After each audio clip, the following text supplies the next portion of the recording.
Turn up to this one. Customer's got a leaking kitchen tap, but it only leaks when you turn it on, coming from the spout. Look, wetter than a penguin slipper. So what they've decided is they need a new tap, so they're going to have one of those boiling kettle taps. They've also decided that they want a shore stop fitting, so I'm going to protect all the area with plenty of dust sheets and my work mat. Then I'm going to turn the stop tap off, which seems to take forever. You know what, I'm going to speed that bit up because it's taking too long. Once you're happy the stop tap's off, I'm going to open the tap, open it for hot and cold, and then we'll just wait for that to stop draining. It's only what's in the pipe work. Everything's taking for ages. It's almost like we're on day rate, but we're not. It's a fixed price, so calm down.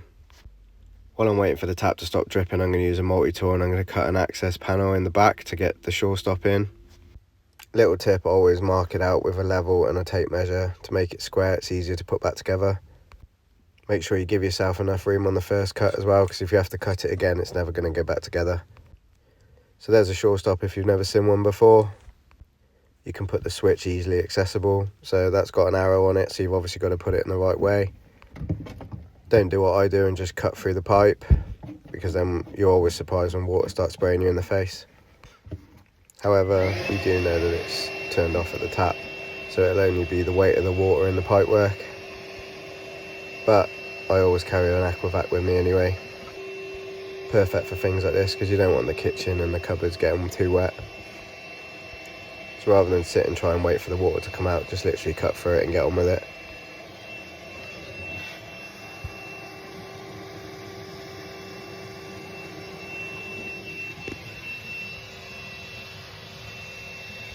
So in case you were wondering, that's what was hitting me square in the face. And I've got my head right next to the drains, and yeah, it's not a great place to be really, but that's cut open anyway, and we're on to a winner because that pipe's actually quite flexible. Had plenty of play on it, which enabled me to pop that on. So now we're going to fix the switch, my little stabila level up there.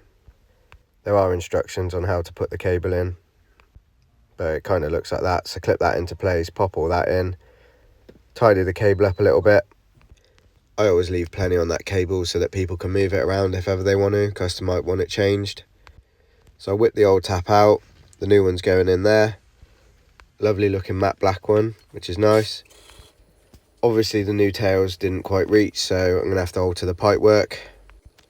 I did both tails to match because it makes it look a little bit better. Obviously when you're soldering, keep the flame away from the back of the cupboard because nobody wants to see that. So this unit comes with its own inline filter, so I've kept everything to the left hand side, plugged that in, connected all the tap up. Before you turn the power on, you've got to purge the water through, because you don't want any air in there, it will damage the system. There's the instruction booklet, tells you how it's all meant to be piped up. So now they can turn the water off really easily, and everything's kept to the left, plenty of storage to the right. And that's another one done. Happy days.